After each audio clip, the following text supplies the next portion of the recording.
Olá, sejam muito bem-vindos ao Multi Entrevistas. Aqui nesse espaço a gente conversa com gestores, lideranças e empreendedores que fazem a diferença. E no programa de hoje vamos conversar com Décio Dil, consultor empresarial e CEO da TWG Consulting. Acertei o nome? Perfeito, tá excelente. Eu erro os nomes em inglês, eu me atrapalho, mas estamos bem. Décio, obrigado por vir ao programa. Tu não começou a tua vida como CEO, né? Tu começou lá do zero. Dá uma resumidinha para quem não te conhece, como é que foi essa tua jornada. Antes de mais nada, muito obrigado pelo convite, Márcio. Olha, a vida começou há muito tempo atrás, porque meu pai era empresário, então o meu pai deu exemplo de a gente seguir, o que fazer, pensar nas pessoas, porque ser empresário não é só ganhar dinheiro, tem a responsabilidade. Aí eu comecei fazendo faculdade de administração, fui viajar para o exterior, fiz cursos no exterior. Qual o exterior que tu teve? Cambridge, Inglaterra. Olha, então. E aí depois virei mochileiro, voltei para o Brasil. Para quem não sabe o que é mochileiro e está em casa tentando entender, se é um cara que vende mochila na Praça da Alfândega, não é isso, né? Não, é tu encher a mochila de o básico e sair sem grana para sair pelo mundo. Sem grana, sem destino, sem ter onde dormir, sem ter nada. Ter noites, inclusive, tendo que dormir em praça. Sério? Tu já dormiu no banco da praça? Praça, em bar. Mas qual praça, né? Vamos tentar entender o tipo de praça. Praças em Berlim. Berlim, o cara que já dormiu na praça de Berlim. Em que idade, mais ou menos, cara, tu recomenda, se tiver que botar uma mochila e sair pelo mundo, que idade seria o ideal? Antes dos 23. Depois, tu começa a criar responsabilidades, a vida está começando muito rápido, o pessoal está se profissionalizando demais, indo para mestrado, doutorado, daí tu começa uma sequência que daí quando tu vê, tu já está com filho, já está com casa, aí se torna mais difícil. Mas nessa época da mochila, eu nunca tive essa experiência de... Carreguei muita mochila, mas em acampamento, no meio do mato, lá em Itapuã, mas como que faz? Tu vai lá, trabalha num período, se vira e vai para o próximo. Tu faz o que dá, porque o grupo de mochileiros da época era muito unido. Então tu vai e um se ajuda sozinho, o outro. Foi de bando? Tu faz os bandos conforme tu chega. Olha que Então, por exemplo, na Grécia eu me juntei com o pessoal que era da África do Sul. Quando eu estava ali na parte de baixo da França, ali, eu me juntei com o pessoal do Canadá.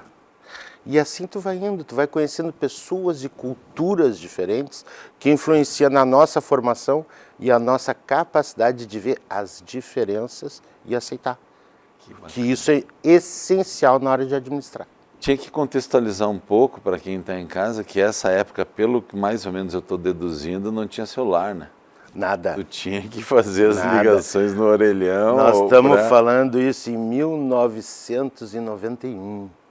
E sim, eu estava entrando no quartel na Pátria Amada Brasil. Internet, era de discar, o telefone era... Internet nem se sabia o que era.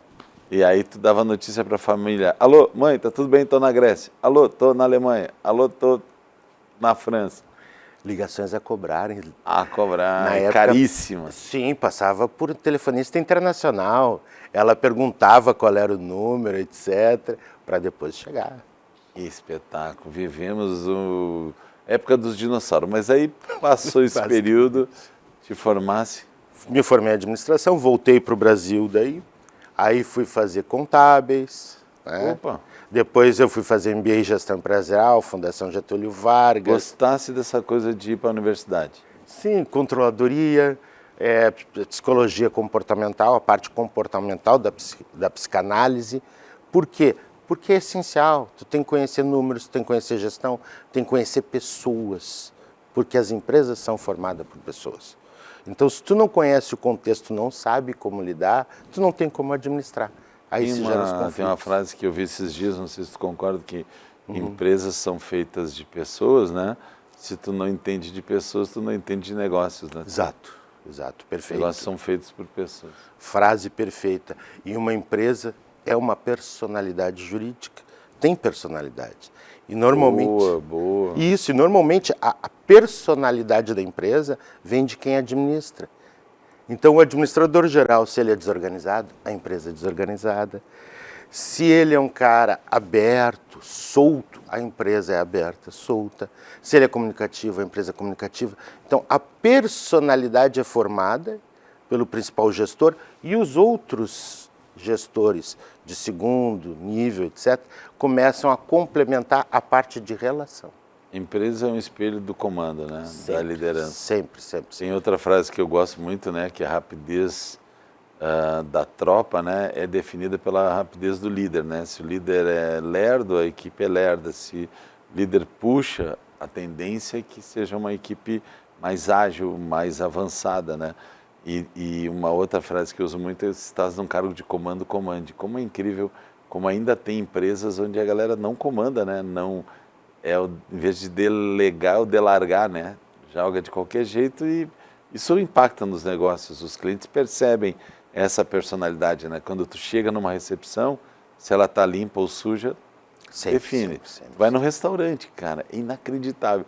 Tu vai no restaurante para fazer uma refeição com a tua família. Tu vai lavar a mão no banheiro e o banheiro não está limpo, cara. Ou se o banheiro é complicado, dá um medinho, né? Tu fica pensando, talvez a cozinha também não esteja tão ok, né?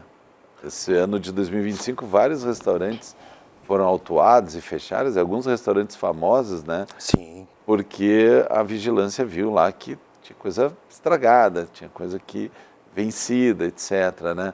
Nas empresas, né, que não são todas restaurantes, outras empresas, tu bate o olho e às vezes vê uma recepção que não está adequada, um processo que não está legal. Como é que está hoje isso, cara? Os clientes que tu atende? Vamos lá. O que acontece? A tecnologia evoluiu muito. Tá? As pessoas, a educação e os profissionais evoluíram muito, mas as empresas não. Elas estão trancadas muitas vezes em legislações que inibem o negócio de crescer, algumas travas de mercado, e aí tu acaba não conseguindo evoluir com isso. O que a gente tenta fazer sempre? Tenta chegar, analisar o nicho que ela está, ver se ela consegue dar continuidade naquele nicho ou se ela tem que abrir alternativas. E muitas vezes tu acaba indo ou para comércio, e-commerce, né? Ou acaba indo para outros mercados, porque aqui nós estamos nos limitando. Tanto que hoje, agora, nós estamos desenvolvendo um projeto na TWG de consultoria digital, justamente por causa dessa dificuldade de mudança tributária, de mercado, do aumento da despesa do governo. O endividamento do governo saiu de 5 e foi para 8 trilhões. Então, esse aumento vai impactar no serviço e com isso vai vir novas oportunidades, porém, em algumas empresas vai fechar oportunidades. Porque algumas empresas estão saindo do Brasil, como nós tivemos o caso da Lupo e outras que foram para o Paraguai. Não sabia? A Lupo? A Lupo, entre outras empresas, Riachuelo, algumas outras, transferiram fábricas para o Paraguai por custo Brasil, principalmente no aumento da tributação que vai ocorrer, tá? Por causa da parte insegurança judiciária, que tu entra hoje e tu vê isso dos próprios advogados, né? Que tu não sabe o que vai sair. É a cabeça do juiz, de cabeça do juiz a gente não sabe. Então, essa insegurança acaba levando algumas empresas para fora. Com isso tem o lado ruim e o lado bom. Tu perde empregos, mas tu ganha oportunidades de trabalho. Então, nós estamos abrindo uma consultoria digital, que nós vamos lançar agora no início, para novos empreendedores, para auxiliar as pessoas a ver mercado, se ele vai pegar, formalizar ou não o negócio dele, como é que ele escolhe o próprio KNAI, como é que ele se concentra. Só explica para quem não está acostumado com, quem não é empresário, mas não entende KNAI. Cadastro Nacional do Empresário, que indica onde ele vai trabalhar, o que ele vai fazer. Existem diversos, inclusive alguns com conflito, outros não, e dependendo do que for escolher, se mudar um númerozinho, tu pode sair de uma tributação de 8% ao mês para 30%. Então tem que saber escolher, tem que saber analisar, tem que conhecer a tributação. Então nós estamos fazendo livretos, mas livretos que são formas objetivas para ele ler, não aquela complicação de juridiqueza, não. Ele vai ler e vai entender, numa linguagem simples, para auxiliar eles a pegar esse mercado que vai abrir agora. Vocês quase estão criando um sistema de tradução de juridiquês, de economias, de administração técnica para uma coisa mais fácil para o cara que muitas vezes empreendedor não tem nem a escolaridade, né? Ele teve a ideia, começa vendendo água na praia e quer ter uma distribuidora de água, né? E às vezes o cara não teve tempo ou não teve oportunidade de estudar o que vocês estudaram, vocês resumem isso. Mas a gente vai entrar nesse assunto item por item daqui a um pouquinho, vamos fazer um rápido intervalo, não saia daí, já voltamos.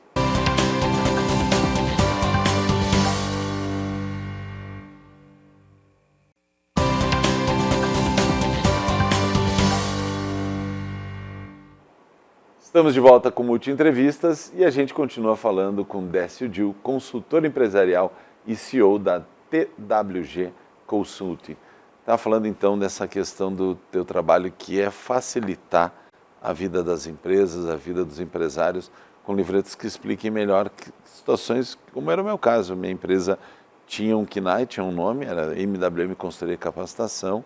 Quando tirou consultoria do KNAI, eu fui a 8% de imposto, estava em 17%, e tudo dentro da lei, dentro da regra, direitinho, e não mudou a minha vida, né? Porque eu sigo fazendo os treinamentos, palestras, né? E também programa de TV, e não precisava ter o nome consultor, né? Então, eu já ouvi falar que de biscoito e bolacha define tudo, de sandália para calçado, né? do chinelo havaiano, define uma carga de impostos diferentes. Além disso, o que mais que os livretos ajudam as empresas? O objetivo dos livretos, na realidade, é a pequena empresa e o empreendedor. Então, como é que nós estamos abrindo eles? Nós vamos abrir eles basicamente em duas grandes fases. Antes de iniciar, para ele tomar as decisões, apoio, como procurar um consultor, um apoio, se ele tem que pegar um contador, não tem, se ele formaliza, não formaliza, quais são os parâmetros que ele tem que pegar para poder formalizar. E a segunda parte é quando a empresa já está funcionando.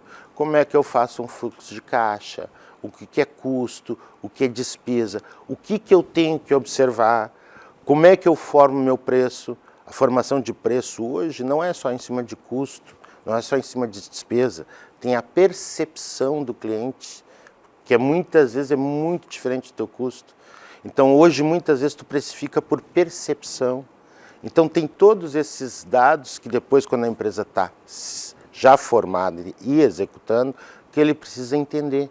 E muitas coisas o pessoal não explica, ou não tem, ou é muito complicado. Então a gente está tentando trazer essa linguagem para o pequeno empresário e para o empreendedor. Bacana, e errar num item desse bota tudo a perder. Precificação, se errou, o cara vai ter prejuízo, né? Se entra numa guerra só de preço e não consegue diferenciar o valor, fica numa maré vermelha, né? E a estatística, se eu não me engano, até 5 anos, o Sebrae mostra que a maior parte das empresas, a maioria quebra, né? Não passa de 5 anos, alguns até antes. Das empresas que vocês estão atendendo, tem algum caso que tu lembra do antes e depois, que poderia ter quebrado e não quebrou justamente porque tinha a informação certa? Diversas.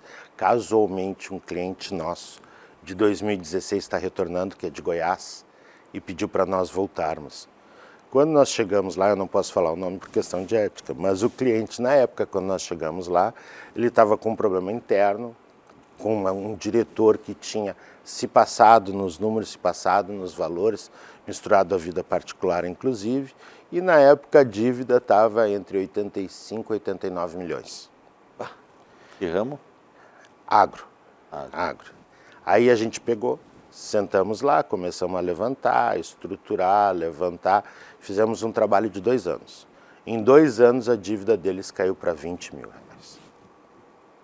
E aí nós dissemos para eles, agora vocês precisam de mais uns 4, 5 anos para se reestruturar, pegar mercado, alinhar, vão por aqui, saiam dessa linha de cooperativa, vão para uma linha de SA, e começou a se estruturar. E agora nós estamos retornando, que eles voltaram a crescer e precisam de apoio, e já aprenderam antes.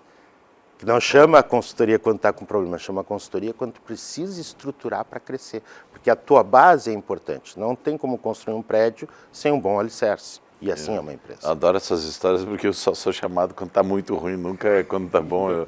Quando está bom é raro, às vezes uma festa que outra de final de ano eu tenho ido, mas quando me chama é justamente quando o desafio é grande. O que hoje já te deu um frio no estômago que tu achou, não sei se a gente vai conseguir? Por exemplo, aqui, né, nos estúdios da Ubra, a Ubra teve há um tempo atrás uma recuperação judicial, sabida por todo mundo, mas o que a maioria não sabia é que ela foi o segundo maior caso de recuperação judicial da história do Brasil. Conseguiu, né, se reerguer e cada vez mais está voltando, né? Ela já teve, como o pessoal brinca, em primeiro lugar em várias áreas e agora está querendo retomar essa liderança. Mas esse momento, né, nem todo mundo aguenta, quer seja financeiramente, quer seja psicologicamente. Como é que vocês atuam quando está lá na lona, quando a pessoa acha que não dá mais e tu tem que ir lá e quase que nem o médico desfibrilar o coração, né? O coraçãozinho da empresa está parando e vocês vão lá dar esse choque. Como é que é esse momento crítico? Como vocês atuam? Vamos lá, Márcio, vamos alinhar algumas coisas muito importantes. Primeiro, eu sempre tenho frio na barriga porque eu amo o que eu faço. Então, se a gente não ama o que a gente faz, não tem como fazer. Porque é uma área que tu está sempre sob pressão. Sempre. Tá? A gente entra na empresa e avalia a empresa. Levamos normalmente uma semana, 10 dias e levamos... Diagnóstico, 90% dos problemas a gente consegue apontar e alguns de relacionamento tu consegue também, mas o restante a gente vai com o dia a dia.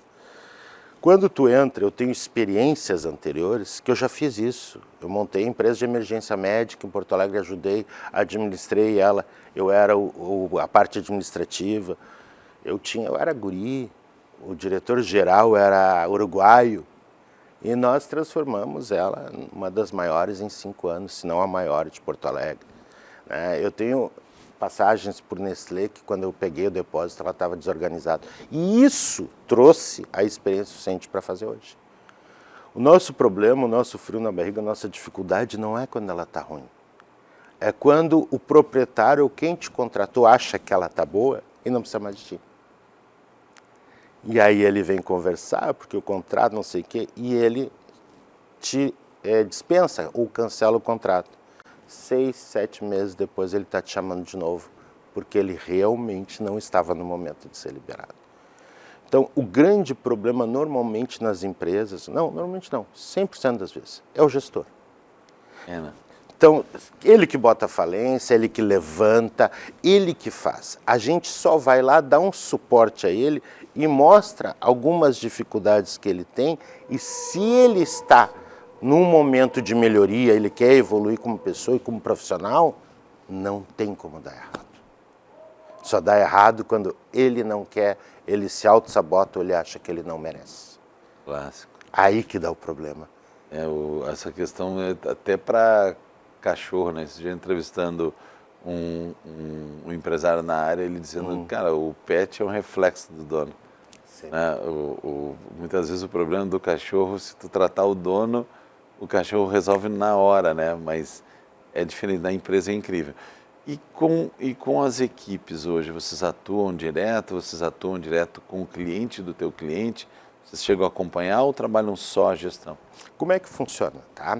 A TWG, ela vem de um conceito de grupo, de trabalho de grupo, de work group. Ah, agora entendi o TWG. Isso. Então, eu comecei esse conceito em 2004, mas na época o pessoal ainda não estava preparado para isso.